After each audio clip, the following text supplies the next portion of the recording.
Halo Dede, apa kabarnya hari ini? Wah, hari ini kita masih dalam suasana Imlek ya. Wah Dede, Kak Bilia senang sekali. Karena meskipun masih Imlek nih, tapi kita tetap boleh bersuka cita di hadapan Tuhan. Wah, kira-kira kemarin banyak dapat angpaunya enggak?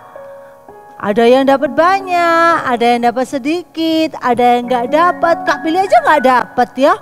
Kak Billy nggak dapat loh angpaunya. Malah anak-anak yang semuanya yang dapat ya. Nah, adik-adik mau angpau banyak, mau angpau sedikit, mau ada kesulitan, mau ada sukacita, ada pesta di hidup kita, ada apapun, kita bersyukur pada Tuhan. Sebab Dia sangat baik. Dia luar biasa baik. Tuhan kita super duper amazing. Dia sangat baik. Kita nyanyikan, bersyukurlah kepada Tuhan sebab Dia baik, sebab Dia baik. Oke? Yuk.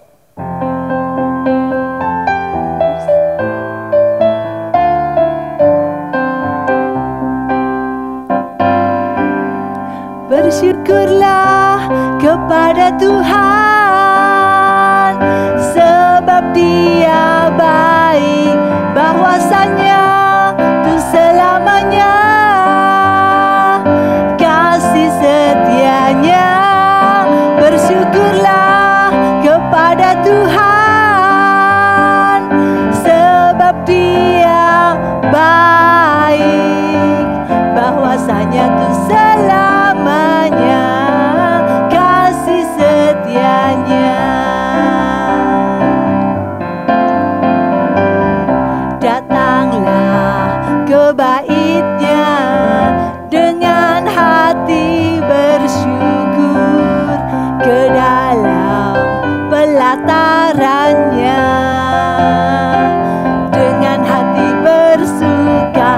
Rasakan dan lihatlah betapa baiknya Tuhan bagi yang berlindung padanya. Akan bersorak-sorai, akan bersorak-sorai. Bersyukurlah kepada Tuhan sebab Dia baik, bahwasanya tuh selamanya kasih setianya.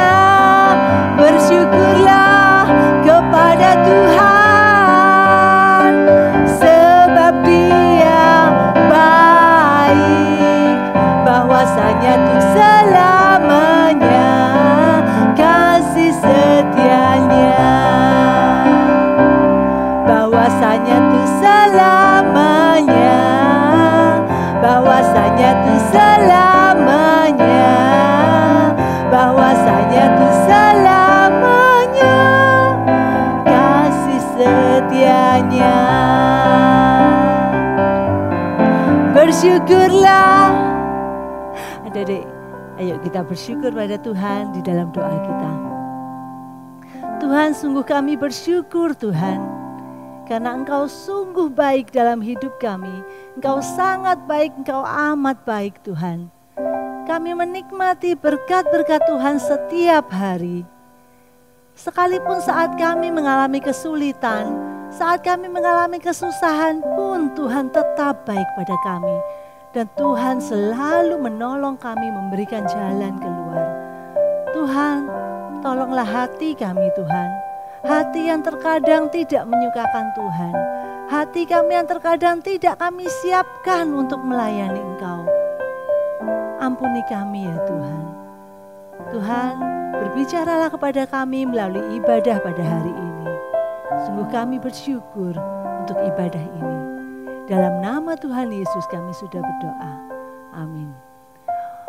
Adik-adik, pada seri yang baru ini, kita akan masuk kepada satu tema yang baru.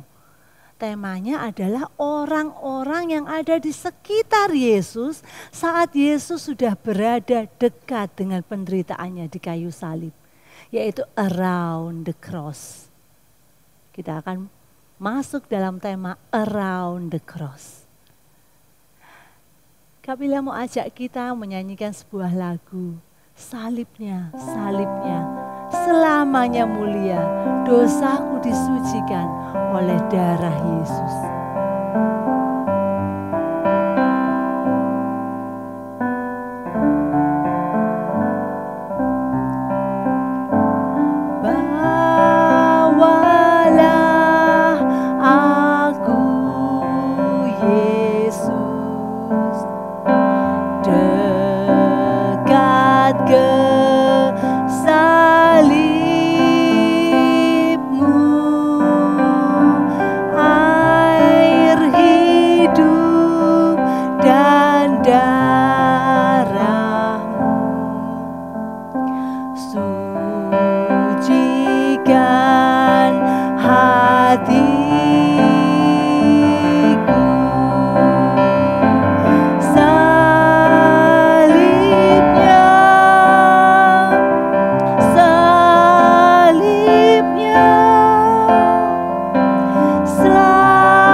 Salibnya, salib Tuhan yang mulia. Mulia karena yang tergantung di sana, yang terpaku di sana adalah Tuhan kita yang mulia. Tuhan kita yang tidak pernah berbuat dosa. Tuhan kita yang suci, yang kudus, yang sama sekali tidak pernah berbuat salah. Kita mau belajar mulai hari ini dan beberapa minggu ke depan tentang orang-orang yang saat itu berada di sekitar salib Yesus. Bahkan sebelum Yesus disalibkan. Orang-orang yang ada dekat dengan penderitaan yang dialami Tuhan Yesus. Around the cross. Siapakah mereka? Hari ini kita akan melihat dari beberapa bagian Alkitab. Adik-adik dengarkan, Kak Pilya akan bacakan kitabnya. Dan adik-adik coba tebak. Coba ya, tebak. Siapa yang Kak Pilya maksudkan dengan around the cross hari ini? Yang pertama Kak Pilya akan bacakan dari Yohanes pasal 11 ayat yang ke-49 sampai ayat yang ke-51. Tetapi seorang di antara mereka yaitu Kayafas, imam besar pada tahun itu, berkata kepada mereka, "Kamu tidak tahu apa-apa dan kamu tidak insyaf bahwa lebih berguna bagimu jika satu orang mati untuk bangsa kita daripada seluruh bangsa kita ini binasa." Hal itu dikatakannya bukan dari dirinya sendiri, tetapi sebagai imam besar pada tahun itu ia bernubuat bahwa Yesus akan mati untuk bangsa itu. Ayat yang berikutnya Kak Pilia bacakan dari Yohanes 18 ayat yang ke-12 sampai 14. Maka pasukan prajurit serta perwiranya dan penjaga-penjaga yang disuruh orang Yahudi itu menangkap Yesus dan membelenggu dia. Lalu mereka membawanya mula-mula kepada Hanas, karena Hanas adalah mertua Kayafas yang pada tahun itu menjadi imam besar. Dan Kayafaslah yang telah menasihatkan orang-orang Yahudi adalah lebih berguna jika satu orang mati untuk seluruh bangsa. Satu kitab lagi dari Yohanes pasal 18 ayat yang ke-19 sampai ayat 24. Maka mulailah imam besar menanyai Yesus tentang murid-muridnya dan tentang ajarannya. Jawab Yesus kepadanya, aku berbicara terus terang kepada dunia. Aku selalu mengajar di rumah-rumah ibadat dan di bait Allah, tempat semua orang Yahudi berkumpul. Aku tidak pernah berbicara sembunyi-sembunyi. Mengapakah engkau menanyai aku? Tanyailah mereka yang telah mendengar apa yang kukatakan kepada mereka. Sungguh mereka tahu apa yang telah kukatakan. Ketika ia mengatakan hal itu, seorang penjaga yang berdiri di situ menampar mukanya sambil berkata, begitukah jawabmu kepada imam besar? Jawab Yesus kepadanya, jikalau kataku itu salah, tunjukkanlah salahnya. Tetapi jikalau kataku itu benar, mengapakah engkau menampar aku? Maka Hanas mengirim dia terbelenggu kepada Kayafas, imam besar itu. Adik-adik bisa tebak siapa orang-orang around the cross yang hari ini Kak Pilia ceritakan? Para imam. Disebutkan ada Kayafas, imam besar yang saat itu menjabat. Ada Hanas, mertua Kayafas. Ada beberapa penjaga, ada perwira, ada orang-orang yang saat itu berada di sekitar Yesus. Para imam. Itulah yang Kak Pilia akan ceritakan pada hari ini. Kenapa dengan para imam ya? Adik-adik, para imam itu sangat tidak suka sekali kepada Tuhan Yesus. Karena mereka menganggap Yesus itu sebagai enemy. Yesus itu musuh. Yesus itu ancaman yang akan membahayakan posisi mereka di masyarakat. Karena banyak orang-orang saat itu yang mengikut Yesus. Orang-orang itu percaya pada Yesus dan mereka mengikut Yesus. Mereka itu kalau sekarang bilangnya simpatisan. Mereka itu jadi kemana-mana Yesus pergi, mereka akan ikut. Nah, orang-orang ini, para imam ini, dia merasa takut. Jangan-jangan nanti kalau banyak orang, semakin banyak yang ikut Yesus, yang tambah banyak lagi yang ikut Yesus, lama-lama Yesus yang akan menjadi pemimpin. Bagaimana dengan aku? Aku imam besar, aku memiliki jabatan. Jangan-jangan nanti jabatanku akan disingkirkan. Jangan-jangan nanti aku dikudeta, Yesus yang naik menjadi imam besar. Maka orang-orang itu, para imam itu sangat tidak suka kepada Yesus. Mereka menolak Yesus sebagai Mesias atau juru selamat. Mereka bilang apa? Yesus hanyalah anak Yusuf tukang kayu. Mengapa dia disanjung-sanjung, mengapa dia dipuji-puji, mengapa banyak orang yang mengikut Yesus? Rasa tidak suka yang ada di dalam hati para imam itu menutup kebenaran yang telah dinyatakan Yesus melalui pengajaran-pengajarannya. Akhirnya yang ada dalam diri para imam itu hanya niat untuk menyingkirkan Yesus. Dan puncaknya adalah mereka ingin membunuh Yesus. Coba adik-adik lihat di sini ya. Di sini Kak Pilia punya sebuah gelas yang berisi air yang bening. Adik-adik bayangkan air yang bening ini seperti hati. Hati para imam itu sebelum mereka,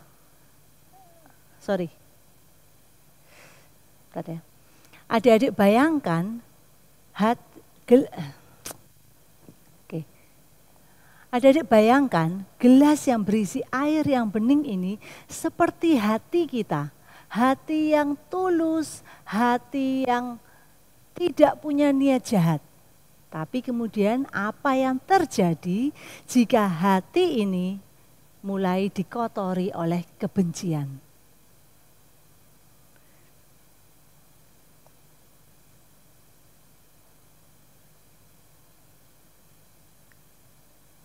Ada kebencian yang timbul di dalam hati para imam itu.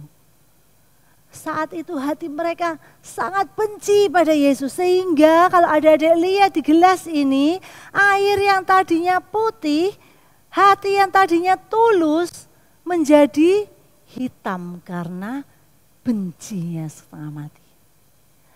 Adik-adik, kebencian itu menyebar dan merusak seluruh hati yang tulus itu. Bagaimana caranya sekarang kalau kita mau membuang bagian yang hitam ini? Bagaimana caranya supaya hati ini bisa kembali menjadi putih seperti yang tadi sebelum kebencian itu timbul dalam hati para imam? Maka kita harus tambahkan air. Tambahkan air yang banyak sekali sebagai gambaran air hidup atau kebenaran itu. Kita harus tambahkan air yang sangat banyak sekali. Apa air itu? Doa kepada Tuhan, percaya kepada Tuhan Yesus, kemudian membaca firman Tuhan setiap hari, hidup terus dekat pada Tuhan, mendengarkan firman Tuhan melalui ibadah sekolah minggu. Dan adik-adik lihat, hal itu bukan waktu yang gampang, bukan waktu yang singkat. Memerlukan sangat banyak usaha supaya air ini bisa kembali menjadi putih.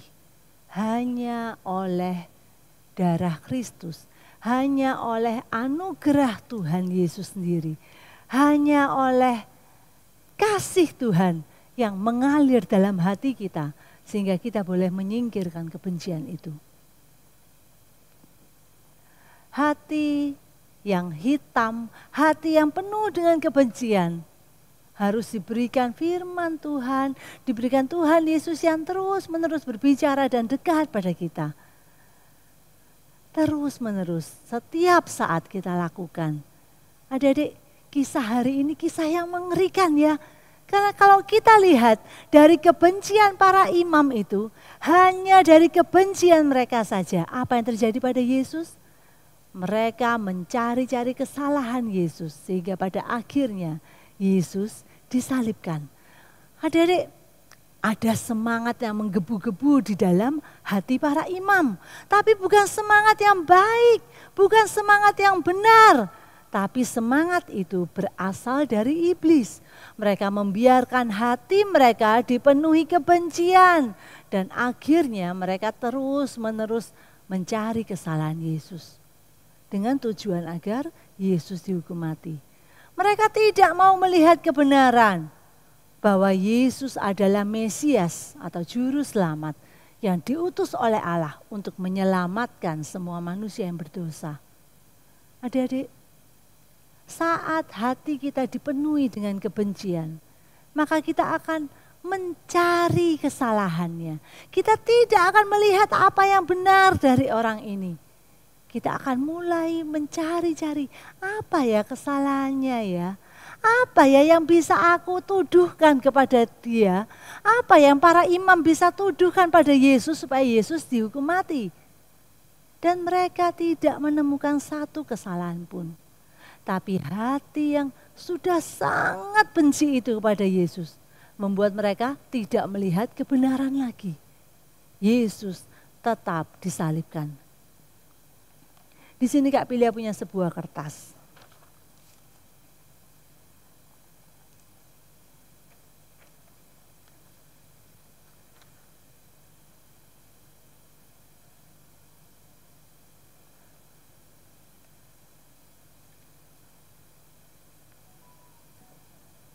Adik-adik, kita ada dua cara pandang untuk melihat kertas ini. Coba ya, Kak Pilia tanya ke Kak Angel. Kak Angel, menurut Kak Angel, ini gambar apa ini? Kenapa? Apa yang terjadi dengan kertas ini? Ada tintanya. Tintanya warna? Adik-adik, Kak Angel melihat pada tinta hitamnya. Kak Angel melihat pada ada titik hitam ini loh yang mengotori kertasnya. Ada yang jelek di tengah-tengah ini loh. Ada yang salah di kertas ini karena ada titiknya di situ. Ada yang hitamnya. Itu adalah cara pandang saat kita fokus pada kebencian dan kesalahan orang lain. Padahal kalau kita nggak fokus pada titik hitamnya ya, kalau kita nggak ngelihat ke yang hitam-hitam ini, kita akan melihat warna kertas putih yang lebih luas dan lebih terang. Ya nggak, coba adik-adik kalau lihat nih, di sini ada yang hitam, tapi yang putih jauh lebih besar, yang putih jauh lebih terang, yang putih jauh lebih indah. Begitulah gambaran hati para imam saat mereka melihat kesalahan Yesus, saat mereka melihat titik hitam, saat mereka melihat sesuatu yang tidak baik, mereka cari-cari kesalahannya. Padahal mereka tidak mau melihat keseluruhannya. Ada yang lebih indah, ada yang lebih baik daripada hanya melihat di titik hitamnya.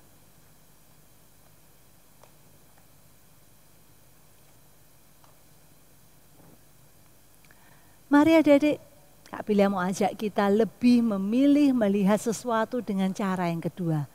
Cara yang melihat kertas putihnya. Supaya hati kita boleh menjadi lebih bijaksana. Supaya hati kita ini tidak mudah dikuasai kebencian dan mencari-cari kesalahan orang lain terus. Ayat hafalan kita pada hari ini di dalam Kisah Para Rasul 3 ayat yang ke-18.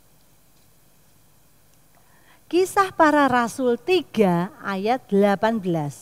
Tetapi dengan jalan demikian Allah telah menggenapi apa yang telah difirmankannya dahulu dengan perantara nabi-nabinya, yaitu bahwa Mesias yang diutusnya harus menderita. Sekali lagi, tetapi dengan jalan demikian Allah telah menggenapi apa yang telah difirmankannya dahulu dengan perantaraan nabi-nabinya, yaitu bahwa Mesias yang diutusnya harus menderita. Kita siapkan bejana untuk Tuhan, kita berikan yang terbaik bagi Tuhan. Dan kita nyanyikan, hatiku ini diciptakan Tuhan untuk memuliakan nama Tuhan. Tapi sayang saat kita mendengar godaan iblis, kita jadi berbohong, kita jadi membenci, kita jadi melawan. Tapi bersyukur karena Tuhan Yesus menebus kita. Maka hati kita boleh dipulihkan, boleh dibarui oleh Tuhan.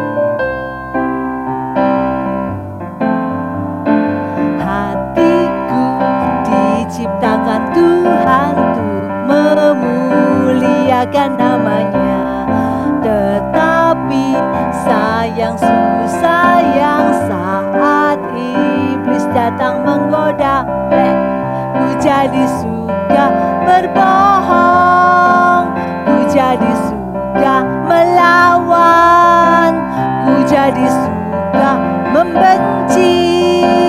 Oh sungguh-sungguh terlalu.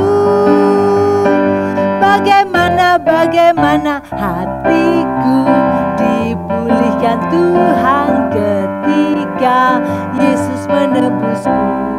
Ku undang Yesus untuk bertahta selamanya di dalam hatiku. Ku jadi suka berdamai, ku jadi suka mentaati, ku jadi suka mengasihi. Oh sungguh-sungguh bahagia. Hatiku diciptakan Tuhan untuk memuliakan namanya.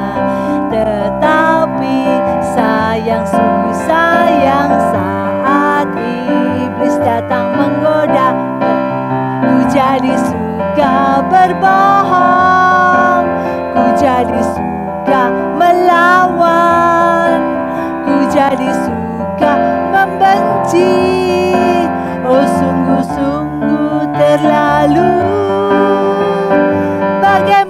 Bagaimana hatiku dipulihkan Tuhan ketika Yesus menebusku. Ku undang Yesus untuk bertahta selamanya di dalam hatiku. Ku jadi suka berdamai, ku jadi suka mentaati, ku jadi suka mengasihi. Oh sungguh-sungguh bahagia, oh bahagia. Adik-adik, jauh lebih berbahagia saat kita itu mengasihi daripada membenci. Saat kita itu bisa melihat hal yang baik pada orang daripada mencari-cari kesalahannya. Itulah yang Tuhan Yesus inginkan dalam hidup kita. Biarlah hati kita boleh menjadi hati yang penuh kasih, hati yang tidak membenci orang lain, hati yang tidak mencari-cari kesalahan orang lain, tapi hati yang seperti Kristus yang mengasihi kita. Mari adik-adik kita berdoa. Kami sungguh bersyukur Tuhan, karena hari ini kami diingatkan untuk tidak membenci siapapun. Tidak membenci orang tua kami, tidak membenci teman kami, tidak membenci siapapun Tuhan. Dan tidak mencari-cari kesalahan pada orang lain. Biarlah sungguh hati kami boleh Tuhan ubahkan menjadi hati yang seperti Tuhan Yesus sendiri, yang penuh kasih, yang mengasihi orang lain, yang boleh melihat hal-hal yang baik yang ada pada diri orang lain. Terima kasih ya Tuhan. Kami bersyukur untuk ibadah kami. Di dalam nama Tuhan Yesus kami sudah berdoa. Amin. Adik-adik, ibadah kita hari ini sudah selesai. Kita akan ketemu minggu depan. Jangan lupa pesannya Kak Bilia. Stay safe, stay healthy, stay at home. Don't forget to keep praying. And God bless you all. Bye-bye.